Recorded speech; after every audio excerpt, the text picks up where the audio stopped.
Good morning. It's Saturday. Finally, after 6 days guys na wala akong pasok, ngayon, papasok tayo.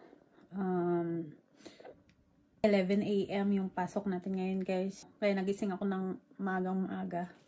Kagabi hindi ako makatulog. Baliktad ako. Hindi ko alam kung bakit. And saglitan ng ata yung tulog ko. Siguro dahil natulog ako ng maaga. Kaya ganun. Hindi ako nakatulog kagabi agad. Mga 4 AM na ulit ako nakatulog ulit. Tapos nagising ako ngayon ng 7 AM. So, maligo na muna tayo ngayon guys. Dahil Saturday ngayon, yung bus ngayon ay every 20 minutes to 30 minutes.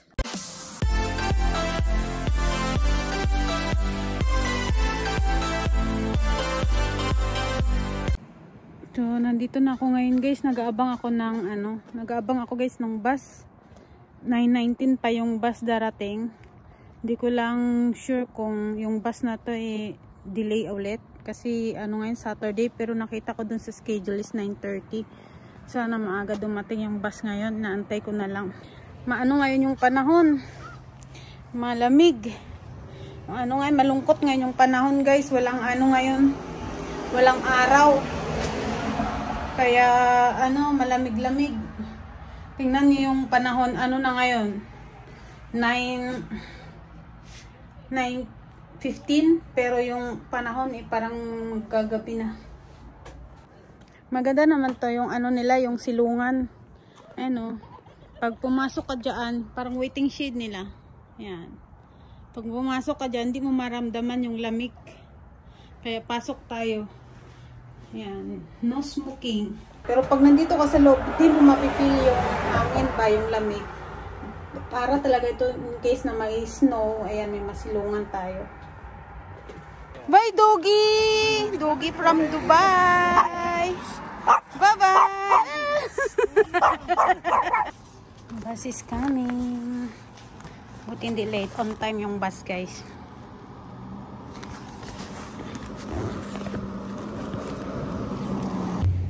Dito na ako sa bus station and on the way to going to train station.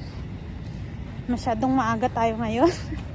9:30 kasi late yung bus. So mga 20 minutes from here to another station again.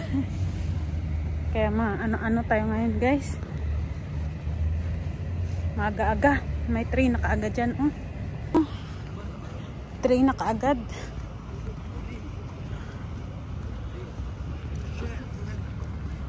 Sana hindi pa umalis tong train na to. Ay, nandyan na kaagad yung driver. Pero maaga pa naman sakay tayo sa Habulin natin guys. Para hindi tayo magmadali pagdating dun ba.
Next stop, Bonnie Doon.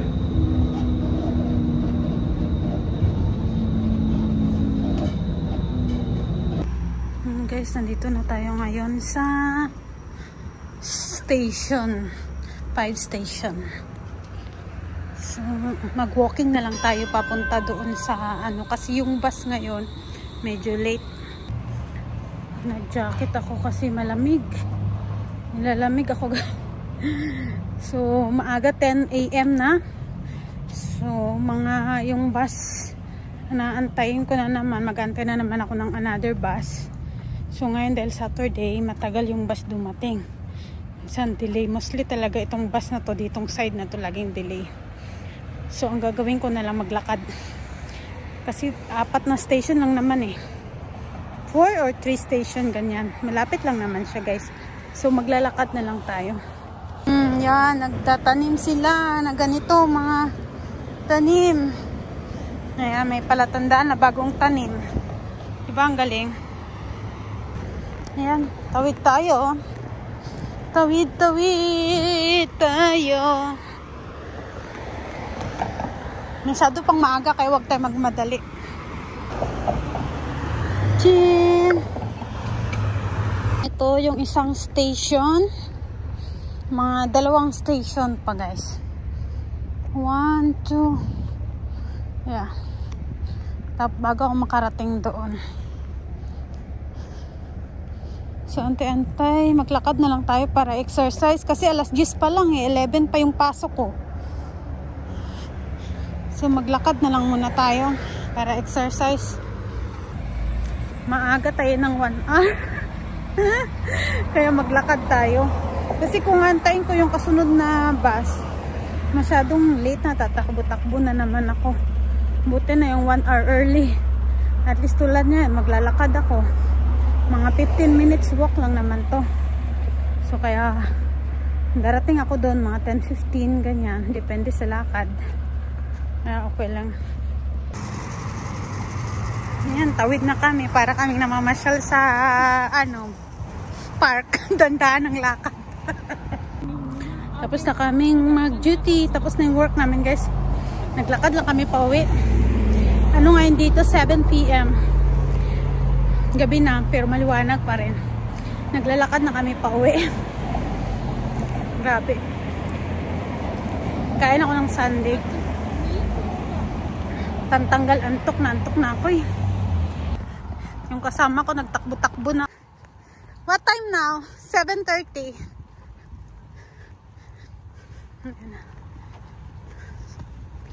Yan na. Train na parating. Yan. So guys, hababa ko lang ng bus. Liwanag pa rin kahit 8 na ng gabi. So update naman sa aking trabaho. Okay naman, nag hands on kami. Medyo ano pa ako sa sa coins. Hindi pa ako masyadong sa panukli. Nako-confuse ako. Pero more practice pa. Bukas ulit may pasok ako. So try until we make it perfect. Ayun, ganun pala dito guys, no, sa Canada. Ayaw nila yung tinatawag yung mga tao dito, mga customer or mga boss, nakakataas sa'yo. Ayaw nila na tinatawag silang, ang cute naman nun. Ano yun? Ay, rabbit, napakalaking rabbit. Yun, may rabbit na napakalaki. Ayan. Ay, ang laki ng rabbit. Para siyang saan kaya ako dadaan? Hi! Hi! Diba? Ang laki ng rabbit. Pakalaki ng rabbit. Yan siya, oh. Parang pusa, ang laki. Ayun nga. Ayaw nila yung ayaw nilang tinatawag silang sir, ma'am. Kung lang, tawagin mo lang sa pangalan nila, or else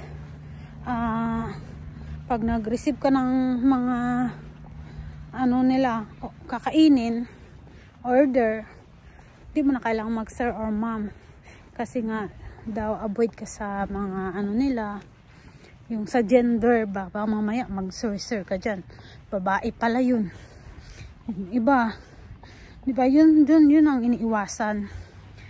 Tsaka yung sa gender nila iniiwasan na baka mamaya magalit sila. Yung iba naman ayaw nilang tinatawag silang sir or ma'am, dahil nga parang na matanda na daw sila. Parang ganun ba? Kaya, nasanay ako sa Dubai kasi na lagi akong nagsisir. Yun, Diyos ko, sa Dubai, hindi pwedeng, hindi mo isir yung boss mo.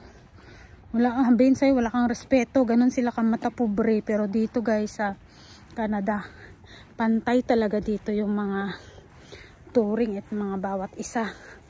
Ano ka mang lahi. Ano talaga sila. Yung ano nila trato sa bawat isa. Kaya nakakatuwa siya ba.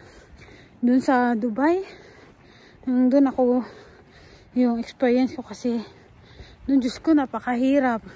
Tapos dito, kailangan yung trabaho mo pag 8 hours ka lang talaga. Dun sa Dubai, Diyos ko Lord, tapos na yung duty mo, utusan ka pa ng utusan hanggang na-extend ka na 1 oras tapos wala pang bayad. Dito hindi. Tapos pag nag-time in ka, sabihin pa sa'yo dun sa Dubai, sasabihin sa'yo dun sa Dubai na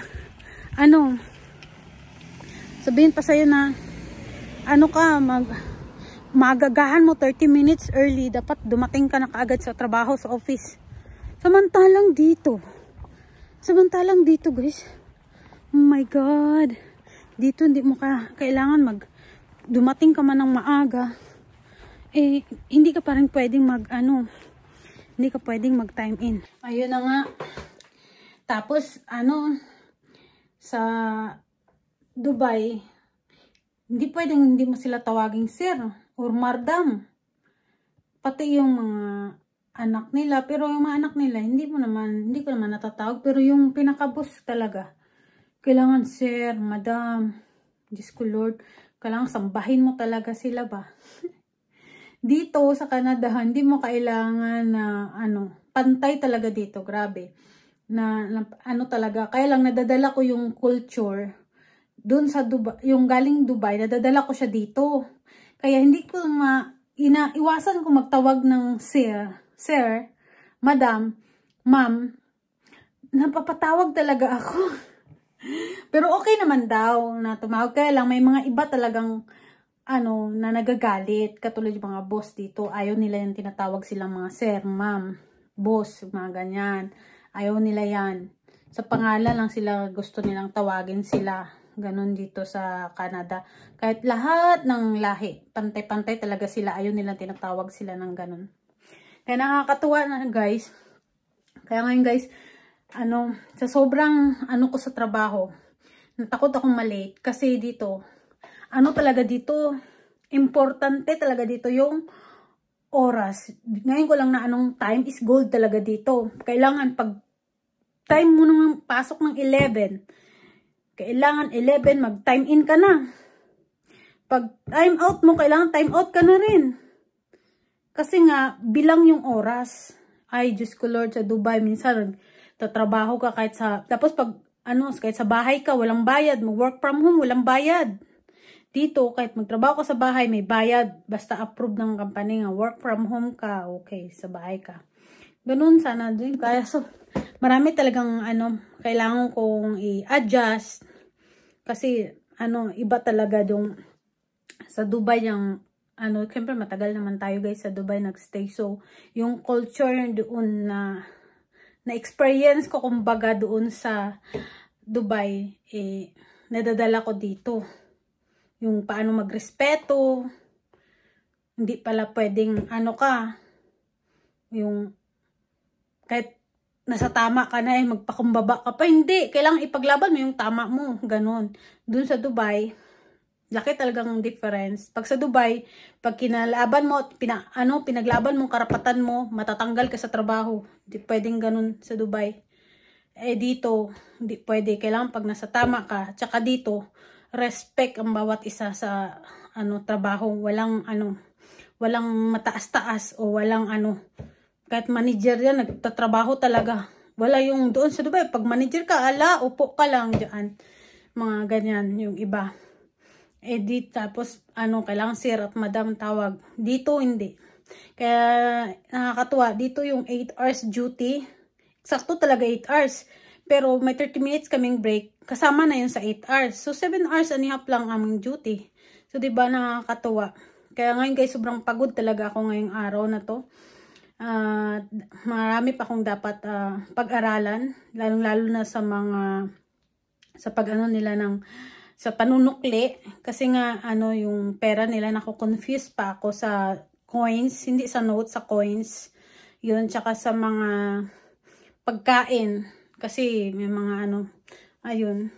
So everyday naman siguro na ako nang magtrabaho, siguro mami-memorize ko naman yun siguro lahat. Pero for now hindi pa talaga, kasi nga matagal ako, 16 days akong hindi nagtrabaho, tapos ito na naman, balik na naman ako. So hindi ko ganun, nakakalimutan ko na naman. So mas maganda tong ito tuloy-tuloy, para at least kahit papano masaulo ko kung yung mga pinicturan ko nga kanina yung mga kailangan kong maisaulo, kasi sa dami talagang pagkain kailangan mong makabisado, lalo yung paano ka sa customer service. Ayun. So hanggang dito na lang guys. Kakain lang ako at matutulog. Kailangan ko matulog kasi 4 AM kanina ako nakatulog ng madaling araw. Gawa nga pa ako sa trabaho. Nag-a-adjust ako ng oras ng tulog ko.